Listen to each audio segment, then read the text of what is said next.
Hey everybody, this is Drew, And it's Blake. and you're listening to the Lock, Stock, and Two Smoking Controllers podcast.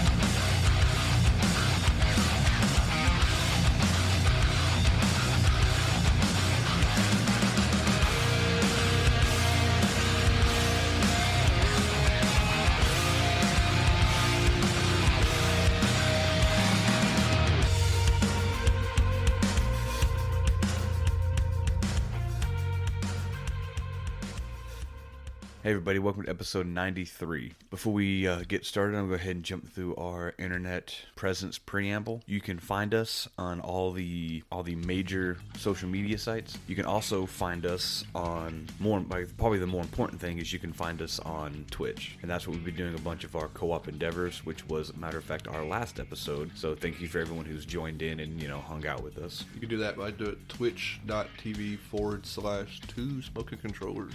We also have a Patreon, which everyone on the internet has one of those to help us pay for, all the artwork for, Devious.Pixel, aka Milad Markovich. Thank you. And help, just helps, We also have, right now, there will be a bit of music being played. If you want to hear your music played on this bed, you feel free to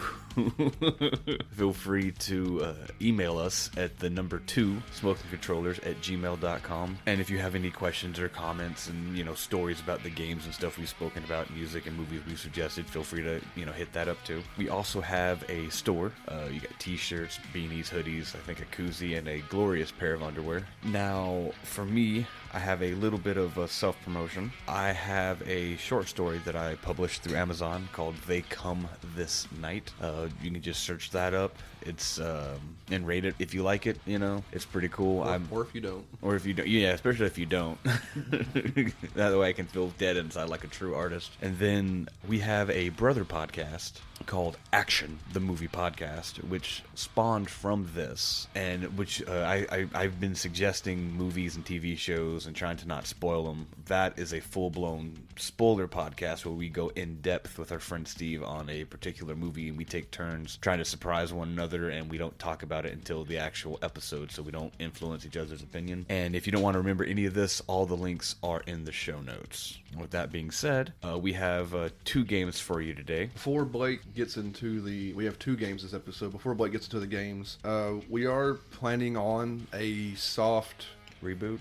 not reboot, but like a soft format change for the podcast a little bit coming up on after episode 100. So the next couple episodes are going to be kind of normal but weird in a way. Blake wants to, especially this one, because Blake's picked 2 games from kind of deep in our little backlogs that he wants to clean up from his notes and stuff like that, because he played the games when we took the notes, and he wants to do that. But episode 101, the podcast is going to change a little bit slightly, not too much. We're not changing the name or anything like that. We're going to try to focus almost exclusively on video games. We're going to be we're starting today.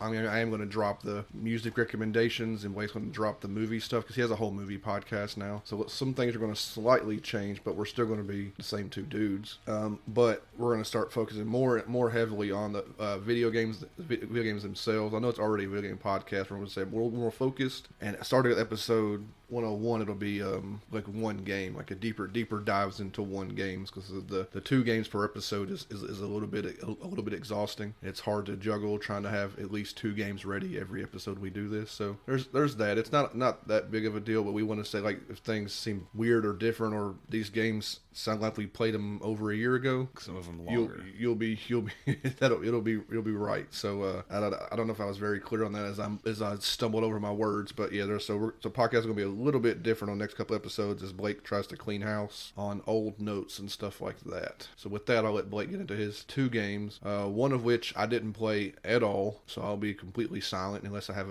something to say about the source material maybe. And the other one we played probably over a year ago, maybe, if not a year ago, but a long time ago. A long time ago. It might say on TA. Yeah, May 2020. Yeah. Wow. Yeah. More than a year ago, dude. So yeah, the podcast is gonna be weird, but maybe people like a weird meandering episode. Who knows? But I'll let Blake get into the stuff now. So the first game I'm going to be tackling is called Power Rangers Battle for the Grid.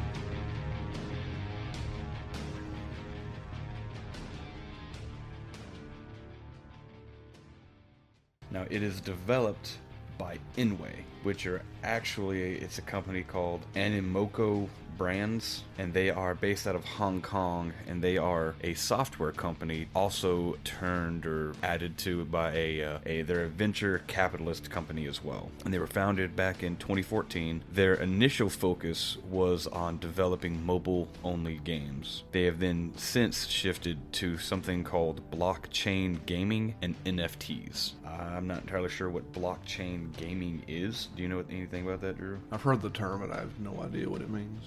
Blockchain is a distributed ledger with growing lists of records, blocks that are securely linked together via cryptographic hashes. I don't know what any of that means. Anyway, that sounds like something. That sounds like some mumbo jumbo. Would you say a venture capital company would do? Yeah.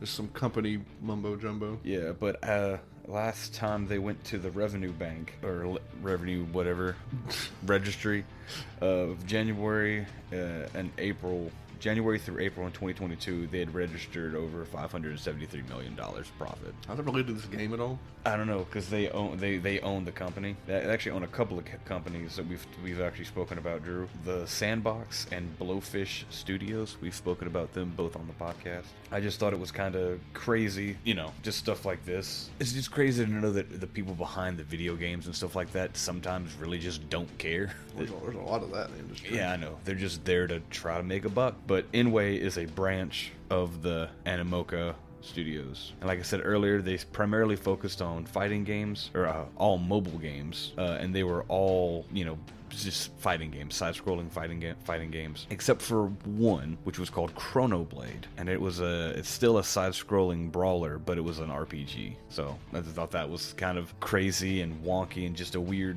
little tangent to go into. Now, like I said, it's a Power Rangers Battle for the Grid. It is a side-scrolling fighting game. It's a 2D fighting game. The art style is very reminiscent of the comic book of which it's based, which is the Power Rangers Shattered Grid comic book storyline, and that's what we focus on. And it takes a darker turn from from Power Rangers in general. The Power Rangers can be dark at times. This takes a much darker tone, as well as does like a whole universe connecting thing, which they've always done, but they really hammer it in. And it kind of takes place in a alternate storyline. If you haven't heard it, it's Lord Drakkon, which is actually Tommy Oliver, who had been fully taken over by Rita, but his power depleted, so he merged with the White Ranger. Now he's the Green White Ranger, Lord Drakkon, so he has access to all that power. And he's also ruling in Rita's stead, having turned against her and murked her because she wasn't doing a good enough job. That wasn't in the show. No, not at all. It is it's much darker. And the whole concept of this particular game was to celebrate the 25th anniversary of the game. Now, when it came out, it had some 25th anniversary of the game? Of the Power Rangers as a whole. Okay, I fixed to say that game's newer. Yeah, as Power Rangers as a whole in the U.S. in America. Now, that being said, it was supposed to celebrate, like I said, Power Rangers over 25 years, but its launching content was incredibly lacking, containing only stuff from the first 4 series of Power Rangers. Now, they've rectified that now, but when it launched, it was people were very upset.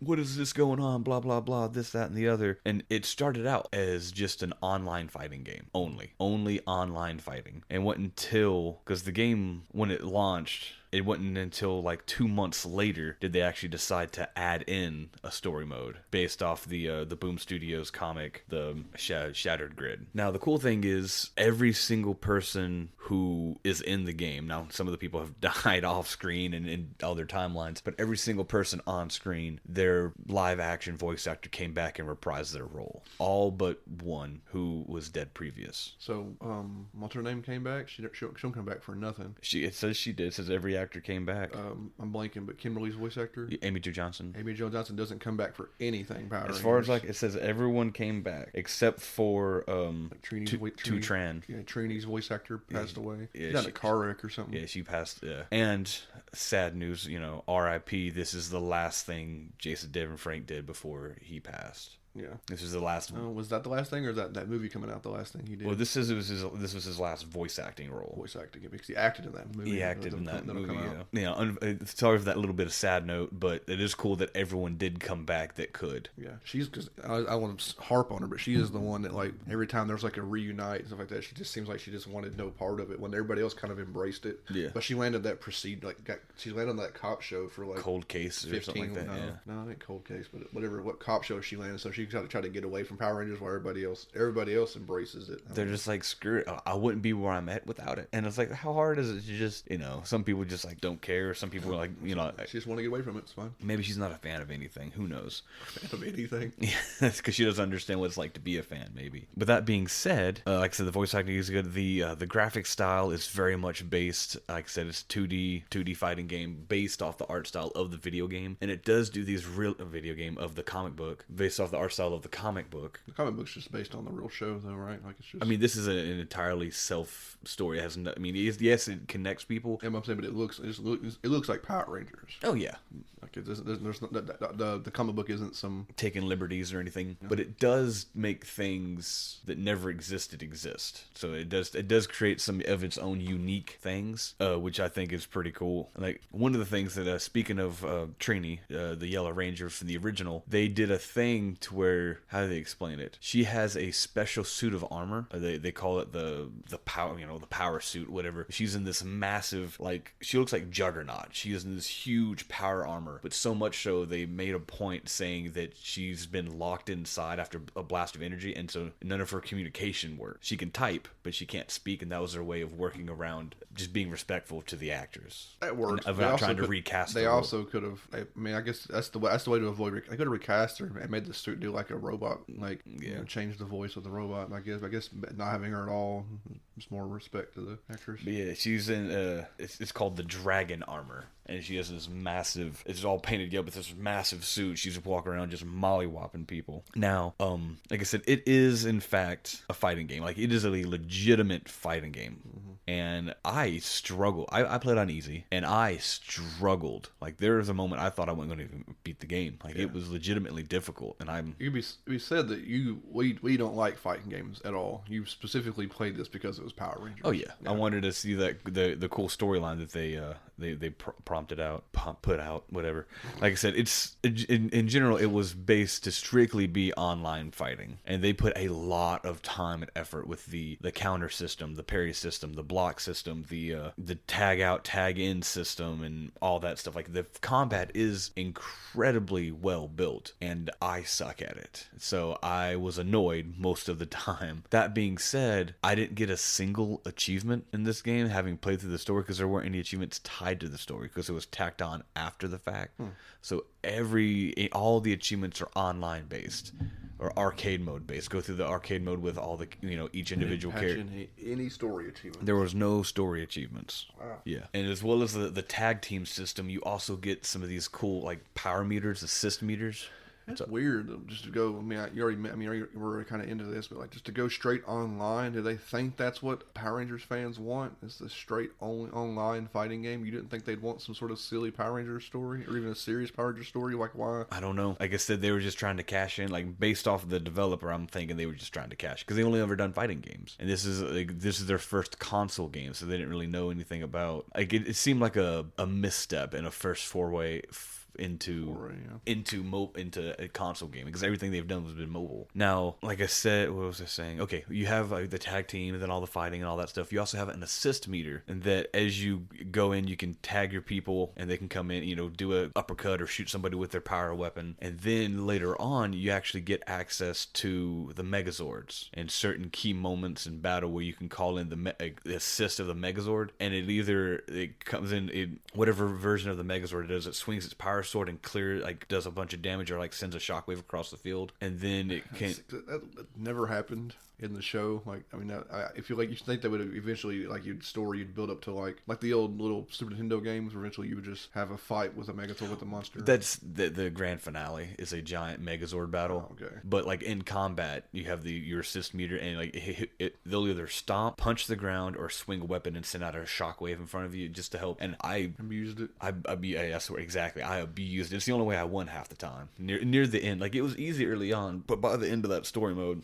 it was rough. And you play through because it does a good thing. How hard they would make it. It's considering. I think maybe you think it's so hard because they only really developed for online. So when they developed a story, they didn't have the proper AI to balance out easy mode. Because I got wrecked often, and like I said earlier, I damn near gave up. But after time and time again of getting really good at Power Rangers Battle for the Grid for like a couple of fights, I did manage to beat the story, and I enjoyed it all the way through. I thought the story was... There cutscenes? Yeah, the cutscenes are done in the comic book style, like a motion comic. It's cheaper. Yeah, but it still looks really cool. Yeah. Like, I liked how they did it, and they used direct panels from the comic and all that stuff, where they would end it on a shot of the comic book, dang near, just like a picture perfect frame. Now, the base game has 12 characters from the first 4 series, as I said, or I don't think I said how many, but from the first 4 series, total of 12 characters. Since the initial add-ons, they've also had something called the Super Edition, Power Rangers Battle for the Grid Super Edition, which contains all the DLC. I think they call it the Mighty Morphin Edition. You'd think, but it's all about Power Rangers. It's all Power Rangers. It's not just Mighty Morphin. It's all. But it's still an obvious way to name something. Yeah.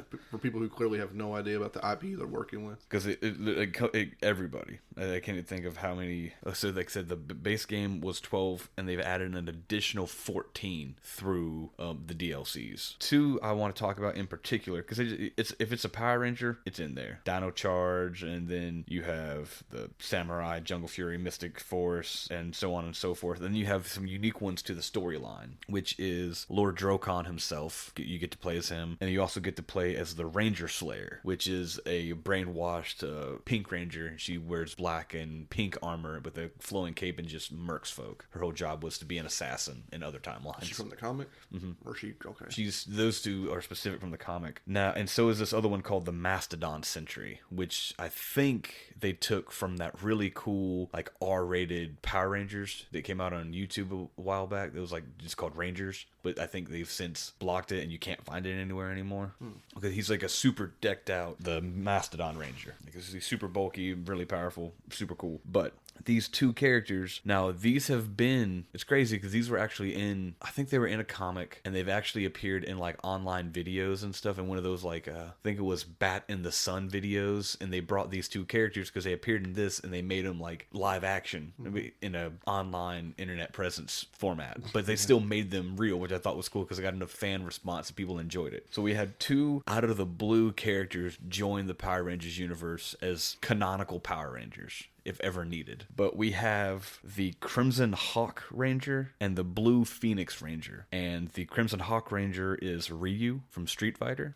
And the Blue Phoenix Ranger is Chun-Li from Street Fighter. And they are canonically Power Rangers from a different universe. And I think that's pretty dope. That's pretty cool. That is really... I mean, I guess they couldn't do like Mortal Kombat. That'd be too dark and dangerous. But that's really cool. And Street Fighter's always open for collaborations and stuff like that. And who doesn't like Ryu and Chun-Li? They're incredibly notable. Like, people who don't play video games, well, not really. People who play video games, not necessarily fighting games, know who Chun-Li and Ryu and Ken and, Street Fighter's been around for, and incredibly popular for... enough. Yeah. And I just thought that was, it's cool. Everything that they've done, like what they finally have now is almost what it should have launched as, and they should have built on this, but it's it's very enjoyable, especially if you're really good at fighting games. Like let's see, what's it? Daniel, our cousin Daniel, is really good at like old school. Actually, I think he's really good at Street Fighter as well as Mortal Kombat, because I know he used to play the heck out of both. Pretty sure he's really good at Mortal Kombat. Yeah, I think he's more Mortal Kombat than Street Fighter, but he played, was that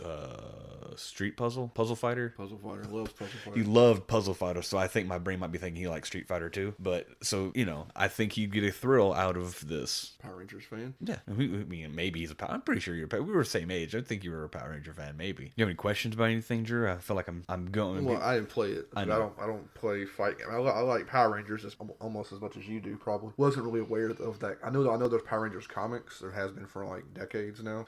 But I didn't read any of them. I haven't jumped into that. I usually got too much stuff to do in my world, not to worry about adding comic books and stuff to my repertoire of things I need to catch up on. You maybe talk more about, because so you're not good at the fighting, but you say you played mostly for that storyline. Can you talk more about that storyline? Maybe some pivotal points on that story. It'll be a little spoilery, but that's fine. I mean, people ain't too worried about fighting game spoilers. Do you remember the story? I do remember the story. It's just it's a lot, because they take. Well, he obviously, the dude was a fan, obviously, because he took so much stuff. And the writer of the comic. The writer of the comic, what's his name? I have it wrote down here. His name is Kyle Higgries, I think it is pronounced that way. Let me make sure that's how you pronounce it, so I'm not a huge D-bag. Kyle Higgins, written by Kyle Higgins and Ryan Parrott, and it's published by Boom Studios and came out in 2018. Boom! Exclamation point. And that has this whole other story. I think maybe it went in more depth, but as far as I could tell, it was fairly accurate. Of course, like you're playing the fights and stuff like that. So, but how you the game probably hit the highlights. Yeah, but it also does that thing. The story mode was actually besides not getting achievements, it was fairly well put out, almost in the vein of like the only thing I think of off the top of my head is like the recent Mortal Kombat, with Mortal Kombat and then 10 and 11, where as you play through the story, you play as almost every single character, either good or bad, but you play on that side of the story, and it gives you a chance to play through all the characters, understand motives and stuff like that, and it's really good. The bouncing back and forth, except for sometimes you play as like, because you do 1-on-1s and 2-on-2s, and you can do up to 3-on-3s, but then sometimes in the story mode that I was so furious at, sometimes it was 1-on-3. I had 1 life bar and they had 3 full ones, and That's so bad. And but when they hot swapped out, I think they would heal a little bit. That's nuts. I can't believe anybody would think that's a good idea. It's challenging. It was very people who like a challenge and who like a very challenging fighting game. Again, I suck at fighting games, but I can't praise it enough, because it was a really good system. Maybe it was good. You don't know fighting games. I suck at it, but it was layered. It was complex. I got my ass beat left and right, up and down. They didn't even spit on it first, but it was rough. But like I said, I did get through it, and there's actually some cool things I do want to get in. I'll talk about the story here in just a moment, but through some of its updates, it actually allowed cross-platform through all consoles for fighting, which I think was especially nowadays with that big Activision thing where Xbox and Sony are back and forth, and Xbox is like, we don't want exclusives, but Sony won't stop making them, so we do them too, because they're annoying. But it literally cross-platforms everything. You got Switch, Xbox, Windows, and then later PS4, because they didn't want to play ball at first. But PlayStation's always the last one to come into it, and it was actually the first fighting game to fully support all consoles during February 2020, making it the first one, which I think is actually really, really cool in and of itself. What a weird thing for a fighting game that nobody really talked about to have. I guess they pushed for it, or I don't know who pushed for it. It had to have been them, maybe. But it's that conglomerate, whatever you call anyway, because they wanted to maximize their profits. So money, wherever they can throw money to make it. Yeah, I'm also not sure what I guess platform agnostic multiplayer, is that what it means by cross-platforming? Is that something else? Platform agnostic, yeah. I mean, that sounds like... I think so. And that was just with its first season pass. Like, the game came out, and then when the season pass came out, it did all this, and it's so cool. Okay, sorry, I was just figuring out, because I didn't see it originally, where the Ryu and Chun-Li came from. They came from another game called Power Rangers Legacy Wars, which had a crossover event, which included Chun-Li and Ryu, and then they made it canon by bringing them into this game. But also, both games were put out by Inway, so who knows? And like I said, I don't think they're supporting it anymore. The last big update that came out, which was the 4th season, was announced and put out. It was announced in September and then put out later that year of 2021. and I haven't seen him putting out any other updates for it. That's something that would try to make a buck on and abandon as soon as they can. Yeah, because the game came out. I'm not sure if I even said it earlier when it actually came out. It was released March 26, 2019, and then that's 19, 20. It's 2.5 years of support, maybe. Yeah, and then they just kind of abandoned it. Maybe I say a lot of maybes because I'm not entirely sure because I didn't see anything else after that point. Now, without being a super huge Power Ranger nerd and spoiling it for you, but basically, alternate future where with Lord Drakkon, this version has been trained by Rita Repulsa and has killed all the Power Rangers in their universe. And for him it's not enough because he wants to become one with the Grid and become the most powerful person. And the Grid is the morphing grid, which is why in every version of Power Rangers there's different sets of morphers and different powers, because the Grid this actually gives a little bit of depth to that, and some of the other comic books have dove deeper into the mythology of the morphing grid, and that it's a force of good that's forever expanding to try to counteract the ever-growing evil, and it's taking new forms to take on the new forms of the evil. And it's actually quite, I guess, an ingenious storytelling method because they could just go literally forever. If the bad guy comes out, I've never been defeated before, the morphing grid's like, oh yeah, here's 5 teenagers with attitude. You know what I mean? To come in and whoop some ass. But because like Power Rangers, it's funny that Zordon specifically asked for attitude. Yeah, teenagers with attitude. Now, it gets wonky because, of course, Drakkon gets a hold of something called Chaos Crystals, which he combines. You get those from Sonic? Possibly. Those are emeralds, but we'll see. Oh, that's right. Emeralds. Chaos Emeralds. He then charges it with, well, I think the last Ranger he kills is ends up killing a Time Force Ranger, which, lo and behold, he's holding on to a time travel device, and he's like, interesting. And then uses the energy that he has in himself, his power coin, as well as the Chaos Crystal, combines it with her time-traveling morpher, and then he just decides that he's going to take over existence and merge with the morphin grid. And then it does dive and go into everything. God, so many things. And it's crazy, too, because during all of this, you have Lord Drakkon, who is Tommy Oliver, but then when he goes back into the past, he now has to fight other Tommy Olivers, but he can't kill them because if he kills them and destroys their power, he destroys his own power, so he can't actually kill them. Even in other dimensions? Morphin grid. If you wipe out one line of the morphin grid, the morphin grid exceeds everything else. So there's a bunch of Tommies in a cage somewhere? Possibly, or at least he has stricken them of their power. There can be only one? The situation, yeah, kind of like that. I guess I don't want to think too hard about it. Yeah, I don't know the full depth of the morphin grid, and I don't know what was cut out of the comic. Just know that I liked it. I love Power Rangers, so I might be a little biased, but I by the end of it, besides the annoying and getting my butt whooped left and right, I did really enjoy, and I thought it was pretty cool for a slightly more mature take. And I say slightly because when you think back on some of the Power Rangers, primarily for me, I think it was Power Rangers Lost Galaxy, probably had one of the darker and more mature storylines, particularly around like the fact that because they always have an assistant, they always have like an extra character, a 6th or a 7th person, and the Magna Defender in Lost Galaxy was a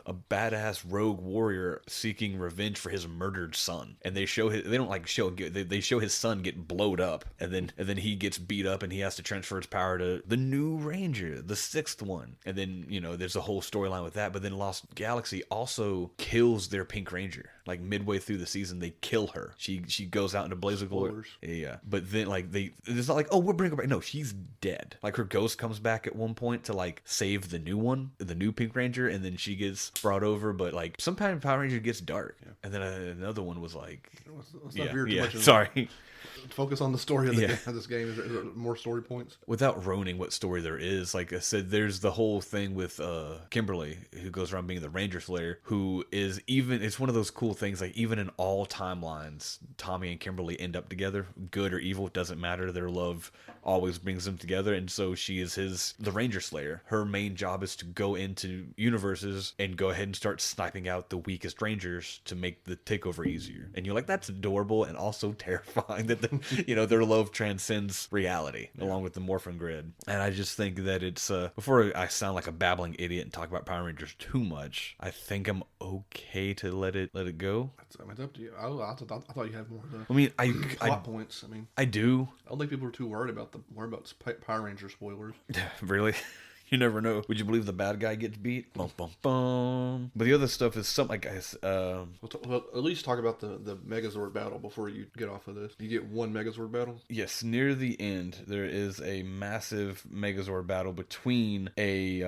Which Megazord do you have? It's the original Mighty Morphin, because it's the main one. Yeah. It's the original. It started also. It does a cool thing against, because it then turns into, it's combat, but it's not as in depth as their normal one-on-one combat, because you're giant mechs, so it's just kind of almost more of like a brawl, or more of like rock paper scissors. Like, yeah, if he's going up, you got to go mid, or you got to kick when he's stuff like that. But it does do, because Lord Drakkon has both the White Tiger and the Green Dragon Megazord, he combines them into the Super Dragon Tiger Zord, and it looks dope. Sounds awesome. It's really cool. That sounds like something they would do in Power Rangers to beat some big bad. Except for they can't exist together. This is the first time they've ever existed. They're like, you know what? Let's do something cool and combine the dragon. And it looked really cool. And then of course the whole thing comes down to a big, triumphs over evil. But it's awesome. Did the Megazord have some sort of power up to fight that kind of power, or is it just win for the power of goodness? Yeah, well, they talk about it. They with the help of stealing enemy technology. There's this dude called Finster, and he works for Repulsa. He's the one who made the putty. He's the guy who always molded the clay. It's Finster. This is Finster 5, because he's been killed a bunch of times, and he just keeps transferring his consciousness and stuff like that into different ones. Finster 5. And so they break in there, steal some of his technology to bolster their stuff, along with, because it gets to the point where reality's ending. The only thing left is the battlefield they're on, and so the Morphin Grid's barely hanging on. He's absorbing it, and then you're like, well, the only thing we have to do is tap into the Morphin Grid. And if we lose, everything goes away. We'd rather everything go away than him win, because what's the point of being alive if he rules everything? It'd just be terrible. It's a weird choice. I mean, it's been a minute since I've played, so I might be getting some of the story wrong, but I do, like I said, it's a much more mature storyline based off our kiddie versions. It's more for young adults and teenagers and slightly older folk. I should have watched somebody good play through the story before we got on the podcast. Maybe, probably.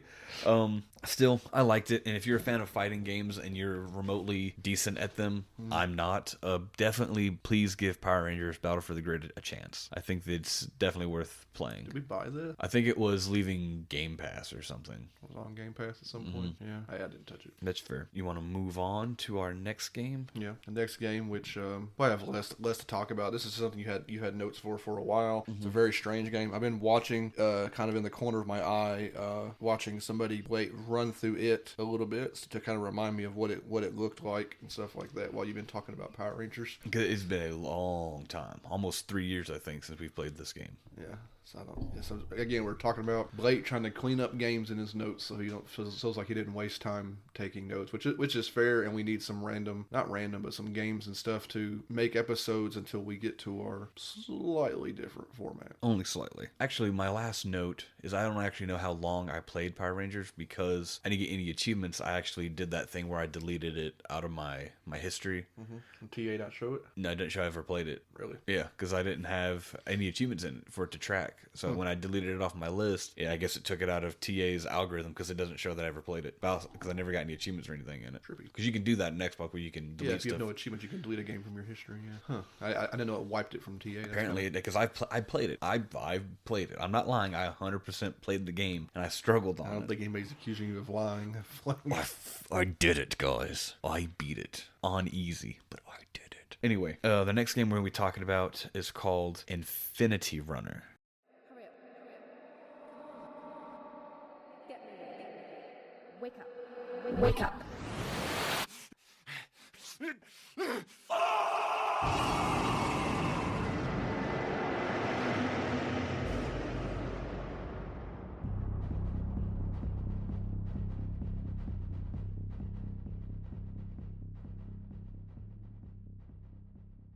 It originally came out April 22nd, 2015, and is developed and published by Wales Interactive. Now, that name may sound familiar because we have spoken about them quite a bit. Episode 21, we spoke about them with Soul Axiom. Episode 24, we spoke about them with Don't Knock Twice. And a double hitter on episode 39, where we tackled both Late Shift and Bunker. And it's funny because especially now, most of the stuff that they put out is FMV. Like I think with Bunker and Late Shift was the start of FMV because they haven't done anything that's not FMV for a long time. Yeah, if you search up Bunker or Late Shift on your Xbox or your PlayStation, try to find the games like this part of it, and there are we've bought a bunch of them too. There are so many FMV games now. We're gonna be playing some more and talking about some more throughout the podcast. But this is there's been like a reawakening of the FMV genre. We have tons and tons. We have like 6 other at least 5 or 6 other on our backlog. Got a couple, one that was like unique to PlayStation and stuff like that. There's just so many of these. It's kind of a crazy, weird resurgence, and I'm kind of curious about how the different people handle the FMV experience. We talked about Telling Lies, which is not Will's Interactive, but Telling Lies is an FMV game, with actors and stuff like that. It's just kind of a weird, been this wild resurgence of this, which is I don't know if anybody was expecting. And I can't remember what episode we talked about it on because I actually didn't write it down, but they're also responsible for Typo Man, whatever episode that was. I can't remember because I just saw it on their list. I was like, oh crap, I didn't realize. Episode 66, Typo Man revised. Sorry, I wanted to talk about that, but I'm looking at their history right now. They were kind of doing back and forth 2018, and then in 2020 or 2019 they put out, that says FMV Hybrid, so that's like FMV and game graphics, so I guess that still counts as FMV. But in 2020 they did a Soul Axiom Rebooted, with a remaster of the 2015 version where they updated it. Oh great, so we didn't play that version, of course. Yeah, but since 2020 they have not done another video game. Everything has been FMV, and they have put out a bunch. FMV video game, still a video game. Yeah, FM. It's all been FMV, and some of them seem kind of fun and interesting, murder mystery, sci-fi stuff. One I think is really funny. It's a rom-com called 5 Dates, and then they did a sequel called 10 Dates, where they just doubled the fun. But I've enjoyed almost everything I've played by Wells Interactive. I believe that I've played. They always tend to be, because FMV games are hit or miss, and they're mostly like pick this or pick that, and some of them can be more clever than others. Like I think I much more preferred Bunker to Late Shift. Yeah, Late Shift was a good story, but some of the split choices and things were kind of like, oh, that's pointless and weird. But I very much Bunker let you move around. Well, it was all pre-recorded, but Bunker let you move around in the environment a little and bit, interact with things. Yeah, or like I had like They looping. put a lot of work into. I don't know if we'll see very many like the Bunker, honestly. Yeah, that took a lot more work. I don't know. Some of these like reshooting scenes, and like if you pick this choice, you should hold this scene. I think Bunker may have been easier because like it was him, but it was like looping. It's like looping like 15 or 40 seconds of him like breathing. Yeah, but you had to like touch and move and open and do all kinds of different stuff in Bunker. Yeah, true. Who knows what's harder? But because sometimes I'm not saying anything's easy, but sometimes something like Late Shift can be watched kind of like you can watch Late Shift. You can literally straight through let it just play through like a movie.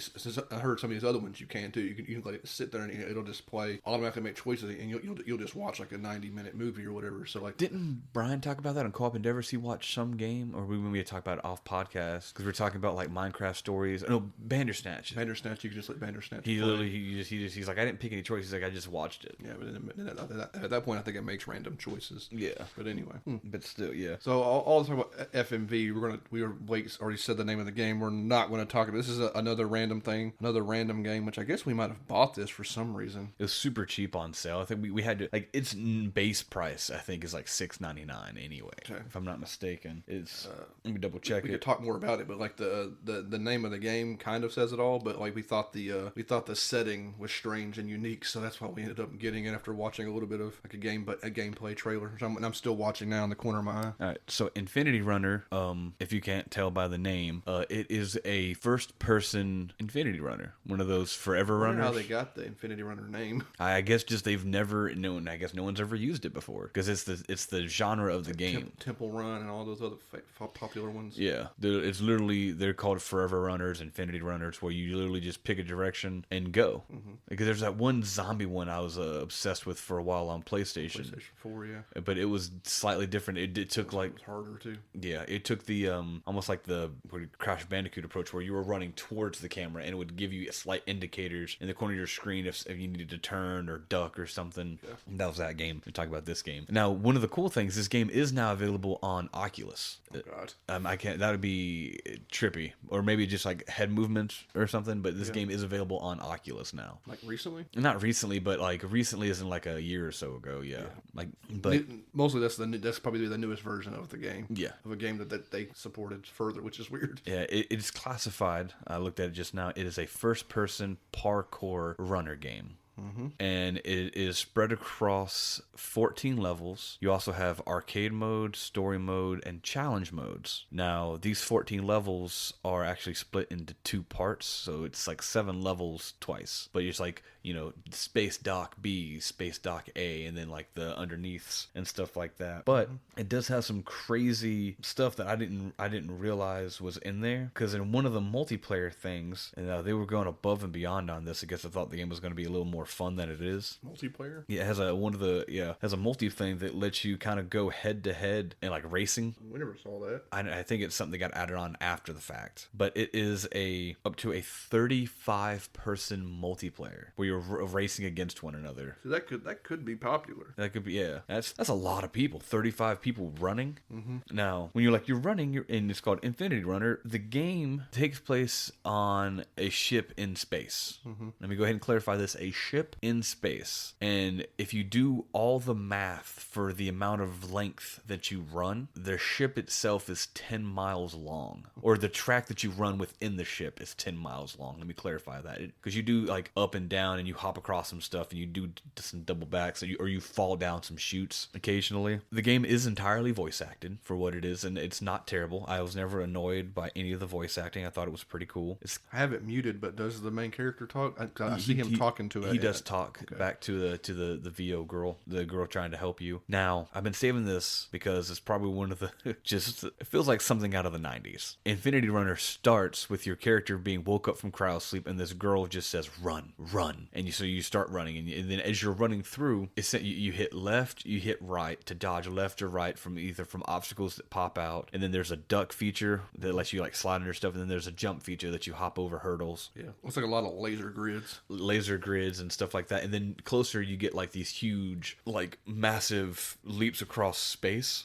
Lots of those. Looks like it repeats. It's like, I think it's repeating rooms. Yeah. Because of the infinity nature of it. But there's like jumping. How you'll jump out of a door, and when he jumps out, as I'm seeing it, like stuff's broken, like the ship's broken, and he's leaping straight across. Which apparently you could fail that jump if you don't jump at the right time. You can fall too short or jump over. Yeah. It is good timing. And then at certain points, you actually get branching paths. You choose left or right, hold left or hold right for the turns, and they're the same each time you pick left or right, but those, like, the left path is different than the right path. Some of them have combat, some don't, and you do get to these rooms where it's like a QTE combat, where it's like, but it's the same routine every time. It's like hit A, hit B, right bumper, and you almost using the exact same buttons you do when you're running through the hallway, but instead you're taking out these soldiers like space pirates or something. Yeah, I see 2 of them when I look down. One, he just grabs the guy, pinches the guy, grabs him, and like turns his head all the way around. Yeah. And one, he like hits him a few times and like kicks him across the room. Yeah, because you're seeing this guy and you're like, oh, I'm playing this some sort of super soldier.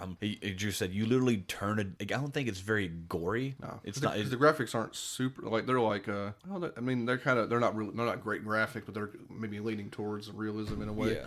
We'll get better about talking about graphics or something hopefully at some point. But it has a bit of a style to it. But it's not looking. There's no. I don't know. It's not gratuitous. Yeah. Yes, you are a super soldier, but you're a secret super soldier. It's revealed fairly quickly when you get to your first quote unquote boss fight in the game.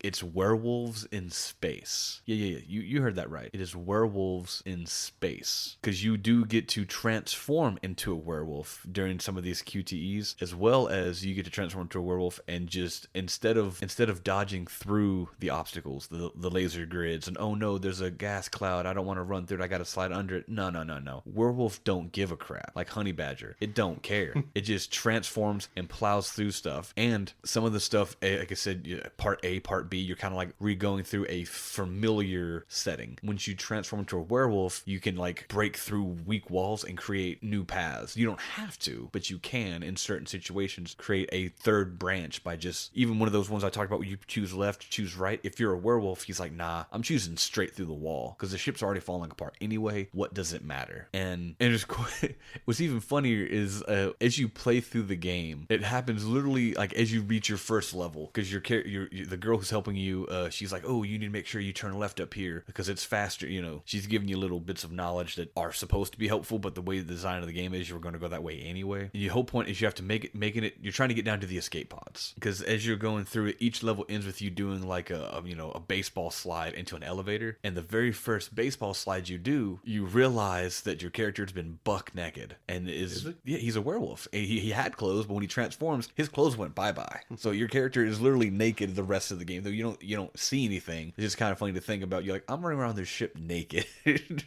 So all these people are getting an eye full of something. And it's not the greatest game of all time, but it is just a simple, fun thing. And it's all about pattern memorization and just running straight. Well, patterns, if it's randomly doing the hallways and rooms, it looks like. Is it? Yeah, I thought they were kind of like pattern oriented because it's always the same pattern. Well, the whole point of Infinity Runners in general is there things are random. Well, that's the story mode. If you're talking about like arcade mode and challenge mode, yeah, but I think the story mode, I think they're preset.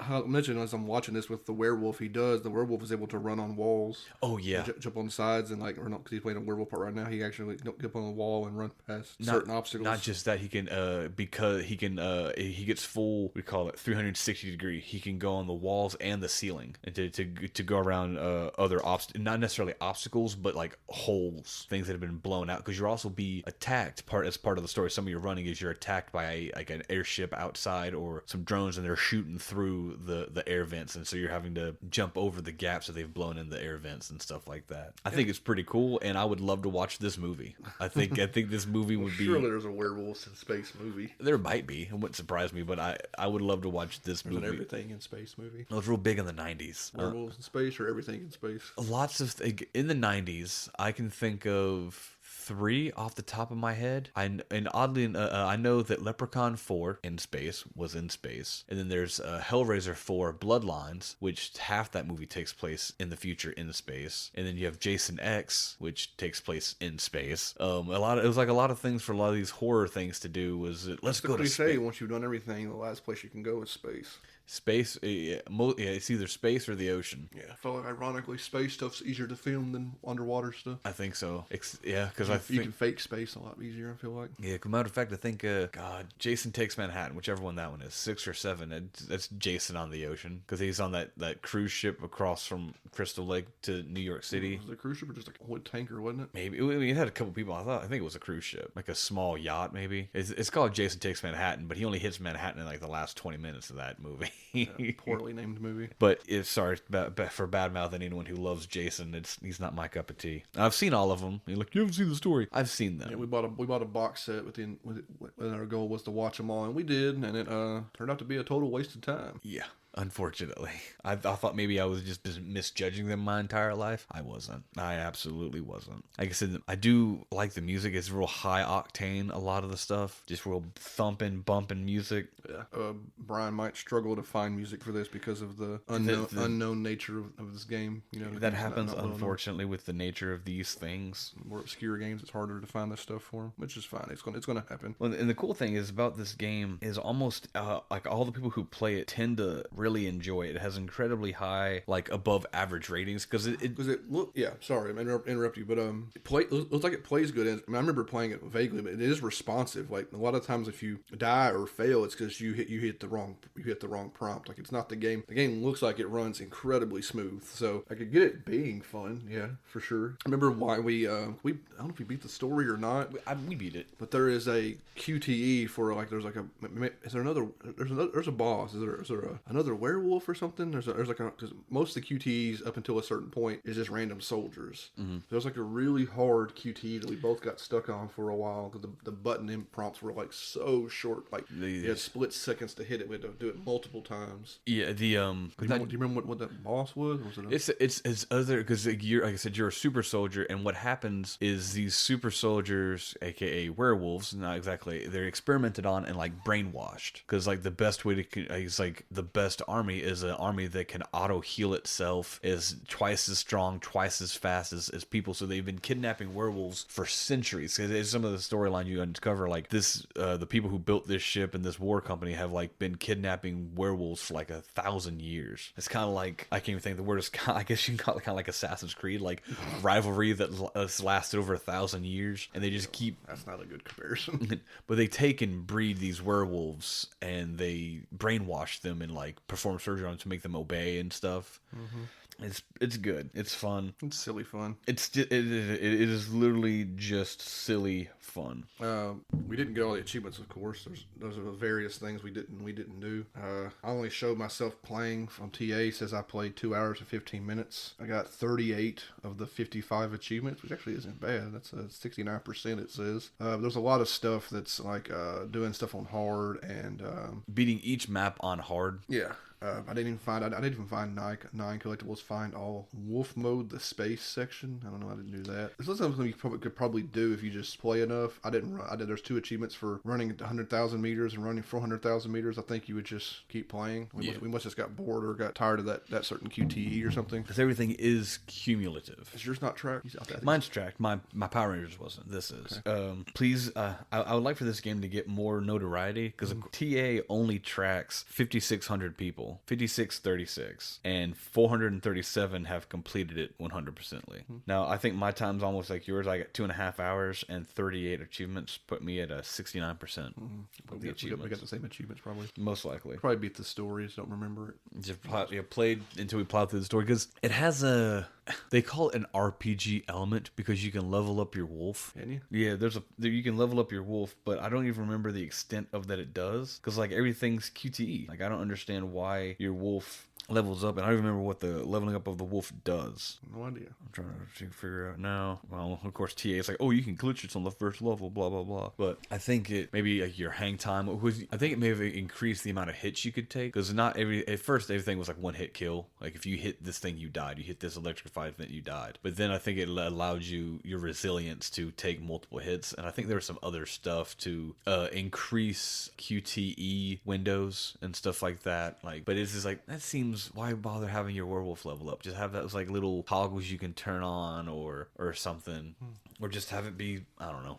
It was just strange. I did talking about it. I wonder if you would reinstall. I can debate it, like reinstalling it and fooling with it a bit. I've thought about it, but I've also beat the story, and I have games that I like late at night when I'm like, oh, we get home late or we do something. I only have like an hour left. I'm like, I don't want to turn on my main game. I do have like side games. One of which I have actually 100%. I have all the achievements in it, and I have like 105 hours. Yeah, Vampire Survivors. Yeah, Vampire Survivors. I actually have everything in that game. Yeah, we'll talk about Vampire Survivors it'll get its own episode at some point because it's such a popular thing. I don't know what new we could say about it besides our general experience with it. I also have like some Magic the Gathering and Dungeon Defenders 2. Magic the Gathering I don't have all the achievements in, but Dungeon Defenders I have all but one, and the one is God, it is. There's no reason it needs to be this time consuming, but it is, and everything I've read online says the only way to do it is to do it because the devs hadn't even shortened the time. Then in other games they've shortened it, but this one they're like, nah, we want to promote online play and do this, and this is the only best way to do it. So,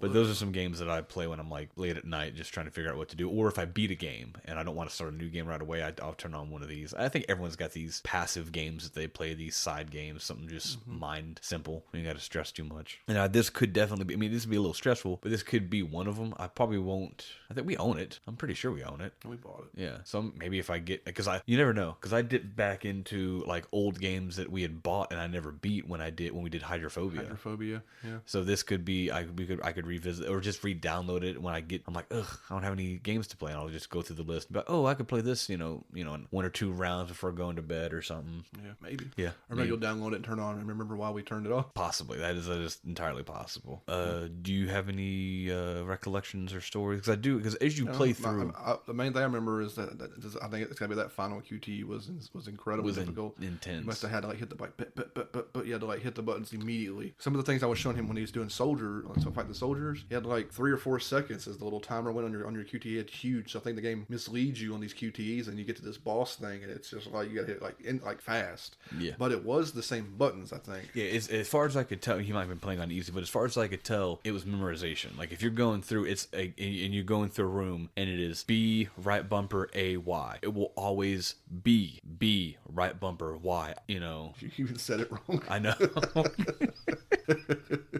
I'm not good at Simon Says. Apparently. I'm not good at pattern recognition. I don't even know why I'm alive. I'm just going. Hey man, nice shot. Anyway, before I just talk infinitely about this game, I don't think I have anything else to really add, because I knew this game was going to be much shorter just because of the concept, and the story is literally werewolves in space. You have a girl trying to help you. Yeah, escape the space station or ship or whatever it is. Now, in the latter half, maybe even probably the last level itself, I do remember them like unleashing the hounds, and as you're walking, because some of these you're going through, it's a Star Cruiser population center. Like you're going through, I don't think you're going through like homes, but you're going through like a vegetation garden, the underducts and stuff like that, and you go through this one area that's, because you never actually go through cities, but you go through like the perimeter around a city because you're running along these railings. And I remember getting some of the stuff like made me jump once or twice the first time you see it, because you're not expecting it, because out of nowhere you just you're running along and a werewolf just rips up through the grating and pulls you down, and you're like, whoa, crap, but you die, but you're supposed to jump over that stuff. But it changes that to where the werewolf attacks you. I do remember that being kind of cool. It'll be in that section, like if you're coming over to a corner, it'll either be in the corner, before the corner, or right after. But it does kind of like give you, like, it ups it a little bit and gives you, you get your heart racing, gives you that anxiety, like, oh god, that werewolf just attacked me, or glowing red eyes in the distance just coming at you, because you do get night vision during some of these scenes, like, because like they'll pop the power, or one of your storylines is you went to the power station and you shut down the power so you can beeline to the escape pods. Yeah. And so you run back through the area, but it's all mostly pitch black with like the red light, and you don't know if it's red eyes or the red security lights, and so it's kind of cool. Go play it. It's cheap. Yeah, it's probably cheap and fun. Yeah, I don't think it's on sale right now, but like I said, it's literally $6 or $8.99. $6.99 normally, not on sale as the recording of this podcast, not currently on sale, but it's $6.99 to play a silly game for a little while and have fun. It's literally just simple. I say simple. I'm sure I got annoyed and mad at it sometimes, but it's pattern, especially in the story mode. Like if you're doing adventure and challenge mode, I'm sure it's a little different and much more randomly generated. But the story mode, every time you run through a level, it was pattern recognition. You're like, all right, left turn, right turn, up over this, down over this, QTEs, or you gotta remember the QTEs. But it does have really fast reset times. I do remember that, which is unlike Little Nightmares. This is literally like almost to the point it's almost too instant, because like you'll be running. It counts down. Yeah. Because you're right. It does. It's like 3, 2, 1. But you're running immediately. You're running immediately. Yeah. But please go play Infinity Runner. It's old at this point. Older. Like I said, 2015. Dang, that's already 8 years old. Time flies. Yeah. And then you die. That's it. Yeah. That's it. I really don't have anything else to add to it, really. Yeah. All right. So we're going to wrap this thing up now. I want to start by thanking Jared Jones and the guys of Emerge for letting us have Letting Go for our intro track. It's awesome. It's, I guess I always say, it's probably the best part of the podcast. Yes. I want to thank Milad Markovic, aka Devious.Pixel, for the art for this podcast and the art for our, co-op endeavors and our guest episodes, our upcoming guest episode. We'll probably do a new art. I'm probably going to do a new art in general for the podcast anyway. For the episode 100. Yeah, maybe we'll see what happens. And come to our Twitch streams. That's something we like people to show up to. We get ones and twosies and little short numbers and little bunches when from our last guest Tex again his little bunches of folks will drop in sometimes, and Tex will drop in. So come to our Twitch streams. It's a good time. I mean, people love Twitch anyway. You might not like the current game we're playing, but sometimes the game we're playing is not as relevant as the the conversations we're having about just games and movies and whatever stuff in general. But you can also enjoy our experiences with the games, and then we'll have episodes eventually where we talk about our whole experiences, which we just had our episode previously about. So come to our Twitch streams. It's twitch.tv/2 Smoking Controllers. And that's all I got. So I want to thank everybody for listening, and we'll be back next week with who knows what games. And I want to wish everybody a good evening and good night.